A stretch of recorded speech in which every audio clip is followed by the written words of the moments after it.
अस्सलाम वालेकुम। हमारे पास बहुत ही खूबसूरत 10 मरले का low budget house for sale के लिए आ रहा है। ज़बरदस्त ब्रांड न्यू हमारे पास हाउस है। 5 बेडरूम अकोमोडेशन है, 2 किचन्स हैं। लेफ्ट में आपके पास ये मार्गल और मरी हिल्स का व्यू यहाँ से रहेगा। बेहतरीन है, फ्रंट पे बुलेवार्ड है, वॉकिंग डिस्टेंस पे कमर्शियल है। ये इसकी मेन एंट्रेंस है। फ्रंट पे सारा ट्रैवल डाइन स्टोन लगा हुआ है। 2 बड़ी गाड़ियाँ पार्क हो सकती है, एक गाड़ी यहाँ पे पार्क हो सकती है।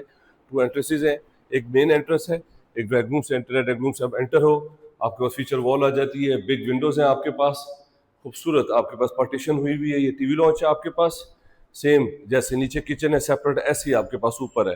5 बेडरूम्स अकोमोडेशन है हमारे पास। बहुत ही ज़बरदस्त हाउस है। इंपोर्टेड वॉलपेपर्स लगे हुए हैं। अगर आप इस तरह की प्रॉपर्टी में इंटरेस्टेड हैं, अगर आपने अपनी प्रॉपर्टी का भी शूट करवाना है, अगर आप चाहते हैं कि उसको मार्केट किया जाए, उसका बहुत अच्छा रिस्पॉन्स है, तो मेरे नंबर पर करंट लोकेशन भेजिए। हमारी टीम आपके पास आएगी, आपकी प्रॉपर्टी का शूट करेगी, जिससे आपको बहुत अच्छा रिस्पॉन्स आएगा। अपना ख्याल रखें। इसकी डिमांड 5 करोड़ 25 लाख रुपए है। Thank you very much.